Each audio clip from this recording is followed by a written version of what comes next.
వరిలో రెల్ల రాల్చు పురుగు దాని యొక్క యాజమాన్యము.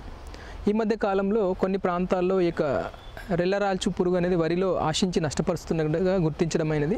వరిని ఆశించి ఇది ఎక్కువ నష్టపరచడం మనం చూస్తున్నాం. ఇది ఒక మనకి సీతాకోక చిలుక జాతికి చెందిన పురుగు.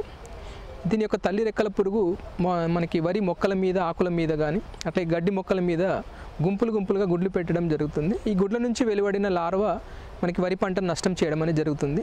ఈ గుడ్ల నుంచి వెలువడిన గొంగలి పురుగు లేదా లార్వా పురుగు వరి పంటను ఆశించి నష్టం చేస్తుంది. ముఖ్యంగా పిలక దశలో ఆశిస్తుంది, తర్వాత మన గింజ గట్టిపడే దశలో కూడా ఆశించి నష్టం చేయడం అనేది జరుగుతుంది. పిలక దశలో ముఖ్యంగా ఈ గుడ్ల నుంచి వెలువడిన లార్వాలు మొక్క మీదకి పాకి ఆకుల మీద చేరి ఆకులను గీకి తింటాయి. తర్వాత తీవ్రత ఎక్కువగా ఉన్నట్లయితే ఆకుల మీద ఉన్న పత్రహరితాన్ని మొత్తాన్ని తినేసి చివరికి కేవలం మనకి ఈనెలు మాత్రమే మిగలడం అనేది జరుగుతుంది. అట్లాగే గింజ గట్టిపడే దశలో ఆశించినట్లయితే ఇవి మొక్క పైకి వెళ్ళి రెల్లను తినడం జరుగుతుంది, అట్లా రెల్లను రాచడం జరుగుతుంది.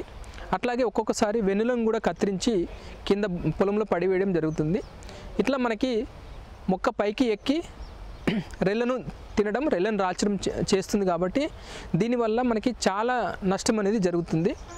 ఇది ముఖ్యంగా మనకి వెలుతురు సమయంలో మొక్కల దుబ్బు మొదల్లో కానీ, గడ్డి మొక్కల దుబ్బు మొదళ్ళలో కానీ, అట్లాగే గట్ల మీద ఉండే పగుళ్ళలో, నెర్రలలో దాక్కొని ఉండి సాయంత్రం కానీ చీకటి సమయంలో మొక్క పైకి చేరి వెన్నులను కత్తిరించి నష్టం చేయడం అనేది జరుగుతుంది.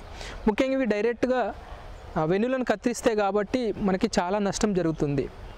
సో దీనికి మనం యాజమాన్య చర్యలు తొందరగా చేపట్టినట్లయితే మనకు చాలా నష్టం కలిగే అవకాశం ఉంటుంది. ముఖ్యంగా గట్ల మీద కానీ పొలంలో కానీ కలుపు మొక్కలు లేకుండా చూసుకోవాలి.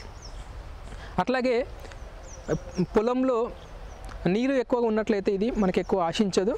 కాకపోతే పిలక దశలో నీరు ఎక్కువ పెట్టి వాటిని మనం నివారించవచ్చు. అట్లాగే గింజ గట్టిపడే దశలో నీరు ఎక్కువ పెట్టకూడదు. ఈ పురుగు లక్షణాలు గమనించిన వెంటనే ఈ పురుగు నివారణ కోసమై క్లోరోపైరిఫాస్ 2.5 మిల్లీలీటర్లు లేదా ఫినాల్ఫాస్ 2 మిల్లీలీటర్లు లేదా ఫిప్రోనిల్ 2 మిల్లీలీటర్లు, ఎసిఫేట్ 1.5 గ్రాములు లీటర్ నీటికి కలిపి పిచికారి చేసుకోవాలి. ఈ మందులు పిచికారి చేసేటప్పుడు పొలమంతా తడిచేటట్లుగా మనము ఈ యొక్క పిచికారి చర్యలు చేపట్టాలి. అట్లాగే వీలైనంత వరకు సాయంత్రం పూట కానీ రాత్రి పూట కానీ ఈ పిచికారి అనేది చేసినట్లయితే ఈ రెల్ల రాల్చు పురుగును సమర్థవంతంగా నివారించవచ్చు.